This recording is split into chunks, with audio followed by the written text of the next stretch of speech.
There's nothing us Brits love more than a slice of cake and a cuppa, and even more so when it's raising money for a good cause. Now, since 1990, Macmillan's world's biggest coffee morning has raised more than £200 million. So I've come to a centre here in Brighton to find out where your generous donations end up.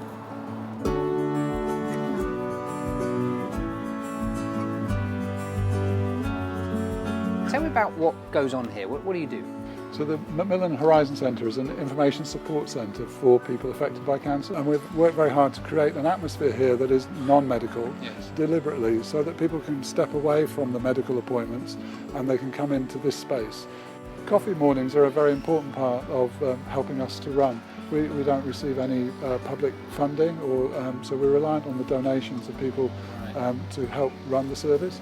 The other great thing about coffee morning is that it's quite an inclusive thing. Yes.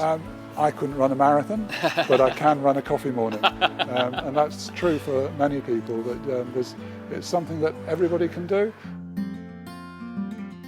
So Vary, we're in the Eat Well, Feel Better workshop. Thanks for having us. Do you feel better? Already, but that's just from meeting you, and I've not even eaten anything. So what is the importance of food for the people that attend these workshops and the centre? Particularly with chemotherapy, but with some radiotherapies, depending on which bit is being radiated, we know that the taste buds are affected, they're damaged, and the little cells that line the mouth and the GI tract are damaged, so often people are not tasting things in the way that they would expect.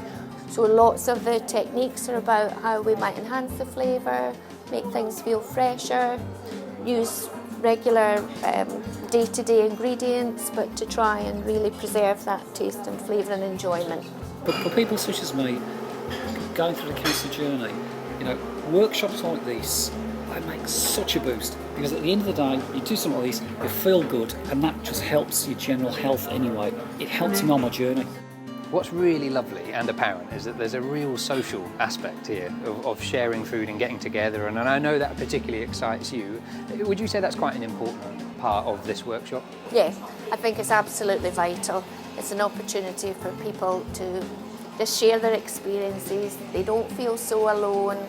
Eating is social. It's something we do together. We nurture each other through food and eating, so you really see that going on here. So I was diagnosed with secondary breast cancer August the 16th, 2018. A big thing about a stage 4 diagnosis is the mind. My mind needs a lot of help and a lot of support, and it takes a lot of energy to be okay on a daily basis. The things I've said and spoken about in these counselling rooms behind you are very, very raw, very special. So I think about the Horizon Centre being a really safe place too. Where would you be without all of those coffee mornings, all of those funds being raised, and without a place like this? I don't know, because these guys basically patched me back together again, quite literally. And if 1 in 2 of us are going to get cancer at some point in our lives, then Macmillan's a charity for everybody. Because it's not just about me, it's about everybody that knows me and is affected by it. Whether it's coffee or cake or sharing a meal with those that we care about, it's been fascinating today to see how food can provide a vital escape at times when we need it most.